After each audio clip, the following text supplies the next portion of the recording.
오늘 본문에 등장하는 이 사건은요, 상당히 독특한 사건이자 동시에 매우 중요한 사건이기도 합니다. 이전에도 이후에도 전혀 등장하지 않았었던 모습이죠.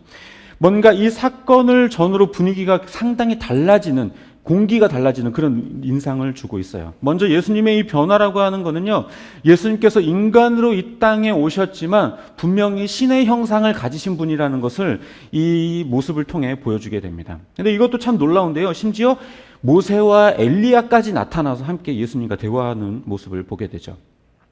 이 모세와 엘리야 시대에도 존재하지 않았던 이 세 명의 제자들이 어떻게 그들이 모세와 엘리야인지 알아봤는지는 정말 신기하긴 하지만 어쨌든 간에 그들을 바라보고서 이제 굉장히 놀라게 되었습니다. 그들 앞에 나타난 이 모세와 엘리야는요, 구약의 상당히 위대한 인물이죠. 이 모세라고 하는 사람은 우리가 아는 것처럼 신의 산에서 하나님의 율법을 받은 사람이고, 엘리야라고 하는 사람은 이 선지자들 가운데 유일하게 죽지 않고 하나님께 올려가게 된 선지자 중에 가장 위대한 인물로 추앙받는 사람입니다.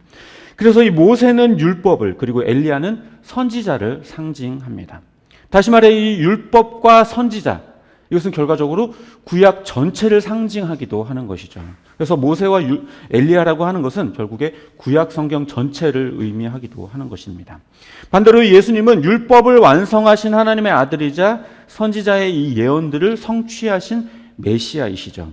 그러니까 지금 이 모형과 실체, 그리고 예언과 성취의 만남이 지금 이 산에서 이루어지고 있는 것입니다. 그 광경이 너무 멋지고 충격적이어서 이 베드로는 그곳이 너무 좋다며 머무르고 싶습니다. 그래서 내가 세 분을 위해서 초막을 짓겠습니다. 이렇게 얘기를 하죠. 이 초막이라고 하는 것은 그러니까 집을 말하는 것으로 거기에서 거주하면서 거기에 머무르겠다라는 거죠. 거기에 아예 살겠다는 거예요. 그게 정착하겠다라는 거죠. 이때 빛난 구름이 그들을 덮으면서 하늘에서 소리가 들리게 되는데요. 이 구름 가운데 소리가 들렸다.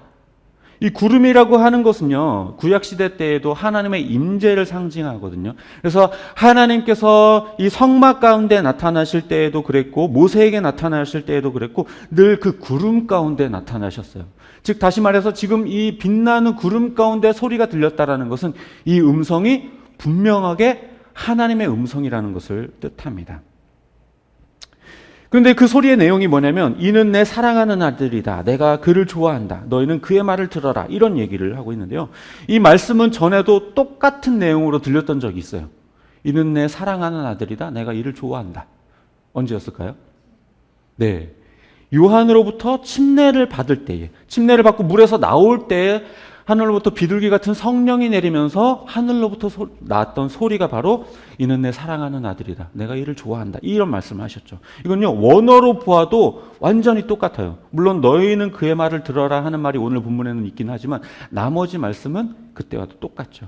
이 말씀은 결국에 침례 받을 때에도 마찬가지였지만 곧 하나님의 보증과도 같은 말씀으로 이분이 바로 하나님의 아들 메시아라는 것을 하나님의 음성을 통해 들려주고 있는 것입니다. 더불어 너희는 그의 말을 들어라 이렇게 말씀하신 것은 지금 이 황홀경에 빠져서 머무르려고 하지 말고 이제 예수님의 말씀을 따라서 사역해라 이렇게 얘기를 하고 계신 거예요. 그래서 이 소리를 들은 후에 이 제자들이 깜짝 놀라서 엎드려서 이제 눈을 감고 벌벌벌벌 떨고 있는데 이 예수님께서 그들에게 말씀하시죠. 이제 두려워하지 말고 일어나라. 이제 산에서 내려가자. 그래서 눈을 들어봤더니 이 모세와 엘리야는 사라지고 없어요. 그 자리에는 예수님만 남아 계셨습니다. 이 말은 결국에 이 구약은 사라지고 신약만 남았고 모형은 사라지고 실체만 남았고 예언은 사라지고 성취만 남았다라는 이야기예요. 물론 그렇다고 해서 구약 성경은 이제 앞으로 필요 없다 이런 얘기를 하는 것은 절대 아니에요. 다만 지금 구약도 구약의 나름대로의 역할은 있지만 지금 남아 계신 분, 지금 살아계신 분이 누구냐라는 것을 보여주고 있다라는 거예요. 결과적으로 이렇게 율법과 선지자, 이 구약의 모형이었던 것들은 다 떠나가고 이 실체이신 예수님만 그 자리에 남아 계셨습니다. 이후 이제 예수님께서는 이제 산을 내려오시면서 제자들에게 요청을 하는데 너희가 보았던 이 광경에 대해서 절대 언급하지 마라. 이야기하지 마라. 사람들에게 말하지 마라. 이렇게 경고하셨어요. 이것은요, 예수님의 사명에 대한 오해를 불러일으킬 수 있기 때문에 그렇습니다. 우리가 오병이어 사건 때도요, 예수님께서 그 사건을 한 이후에 급하게 사람들을 흩어버리고 떠나셨죠. 그렇게 하셨던 이유는 그들이 자기를 왕 삼으려고 하는 것을 알았기 때문이다라고 성경은 기록하고 있어요. 즉 무슨 말이냐면 사람들은 예수님을 자신들의 먹거리를 해결해 줄 왕으로 오해하고 있었다라는 거예요. 그것은 예수님의 사역과 사명과 전혀 관계가 없는 것이었기 때문에 예수님께서는 빨리 그것을 흩어버리셨다는 거죠. 마찬가지로 지금도 이 제자들이 보았던 광경에 대해서 제자들이 바르게 이해하고 있지 않기 때문에 설령 이것을 나아가서 이야기하게 되면 예수님의 사역과 사명에 대한 오해를 불러일으킬 수 있기 때문에 제자들의 입단속을 시키고 계신 겁니다. 그러자 이제 제자들은 갑자기 이렇게 질문을 해요. 그러면 왜 율법학자들은 엘리야가 먼저 와야 한다고 말을 합니까? 이렇게 얘기를 합니다. 이 말씀은요, 어디로부터 인용된 거냐면 말라기 4장 5절에 등장하는 말인데요. 말세에 마지막 날에 내가 내 종 엘리야를 먼저 너희들에게 보내겠다 이렇게 말씀하고 있거든요. 그러니까 엘리야를 눈앞에서 봤으니까 지금 이제 그럼 종말이 온다는 얘기입니까? 예수님께 그렇게 질문하고 있는 거죠. 이에 예수님은 분명히 엘리야가 먼저 와서 회복해야 된다라는 얘기를 하셔요. 우리가 생각하기에 종말이라는 건 어때요? 멸망의 날, 세상 끝의 날이라고 우리가 생각을 하고 있는데요. 사실 그렇지 않아요. 그럼 먼 미래가 아니고요. 예수님이 이 땅에 오신 그 날부터 이미 종말의 시계가 돌아가기 시작한 거예요. 즉 예수님 때로부터 종말이 시작됐다라는 겁니다. 다시 말해서 결과적으로 이 종말의 시계가 켜지기 전에 엘리야가 오게 된다는 거죠. 그 엘리야가 바로 침례 요한이었다라는 것을 제자들은 깨닫게 되었죠.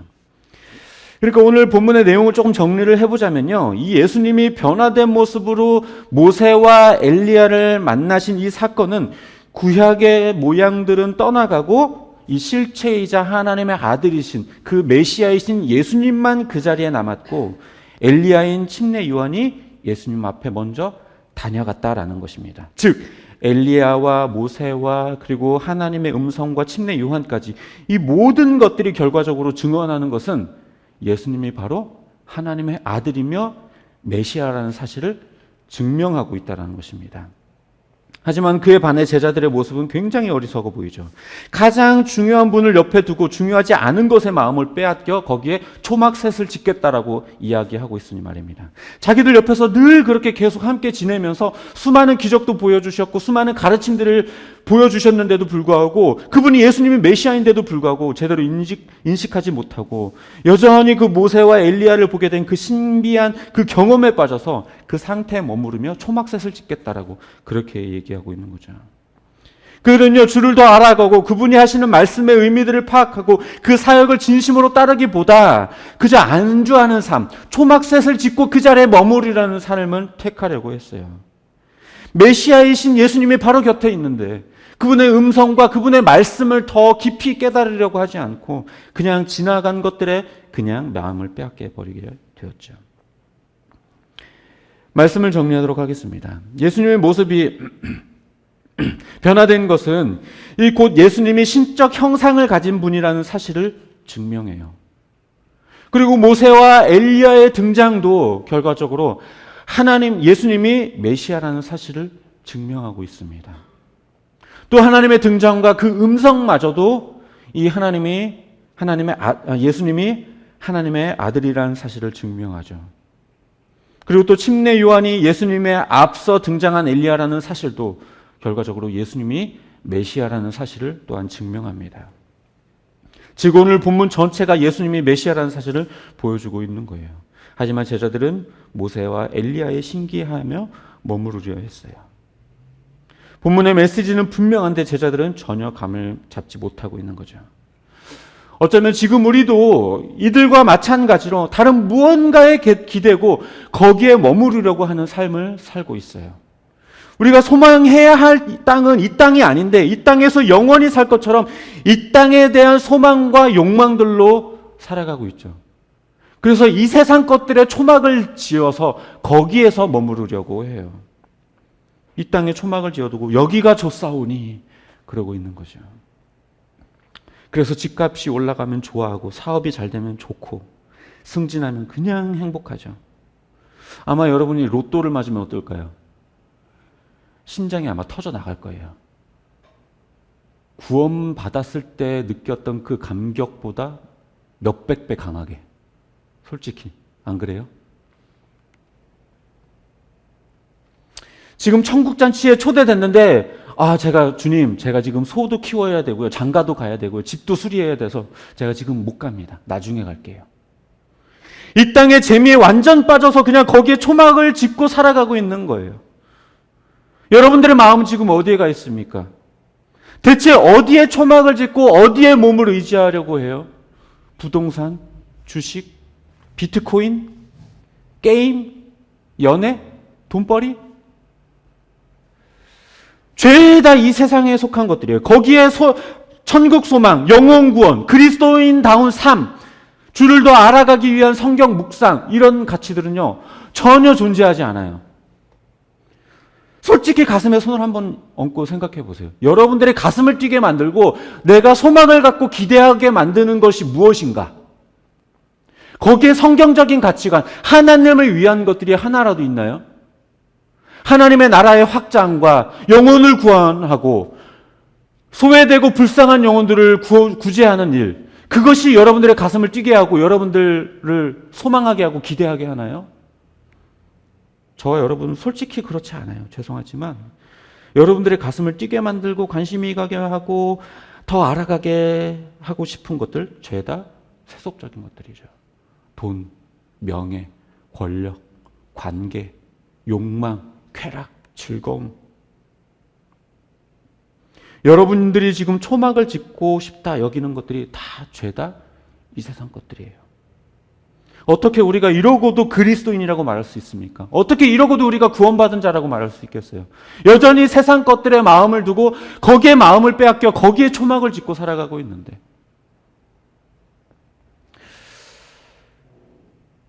우리가 얼마나 이 땅의 마음을 빼앗겨 살아가고 있는가? 우리는 회개해야 돼요. 저를 포함한 우리 모두가 마음을 돌이켜야 돼요. 여기가 좋사오니 나는 이 땅에 소망을 두고 살아가고 있겠습니다. 구원받고 하나님의 소명을 이루고 하나님의 사명을 따라 사는 일, 예수를 더 알아가고 성경을 묵상하며 하나님을 더 알아가는 일, 이것보다 솔직히요, 그냥 편안하고 돈 잘 벌고 내 자식들, 내 손주들 잘 크고 건강하고 별 문제 없고 노후 걱정 없고,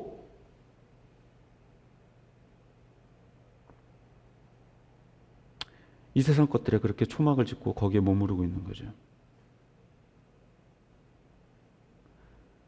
죄송하지만 우리가 지금 그 자리에 지었던 그 초막들을 허물지 않으면요, 앞으로 나아갈 수 없습니다. 예수님과 함께 할 수 없고 하나님의 나라에 들어갈 수 없어요. 이 땅에 지어놨던 그 초막들을 다 부술고 허물고 예수 그리스도를 바라보고 살아계신 예수 그리스도를 바라보고 그분을 따라서 산을 내려가야 해요. 내려가서 그분과 함께 부딪히면서 함께 사명을 이루고 예수 그리스도께서 지신 그 십자가를 우리도 져야 합니다. 그렇지 않고서는요, 여전히 그 산 위에서 여기가 좋사오니, 이 땅의 소망이 너무 좋사오니 여기에 초막 짓고 살겠습니다.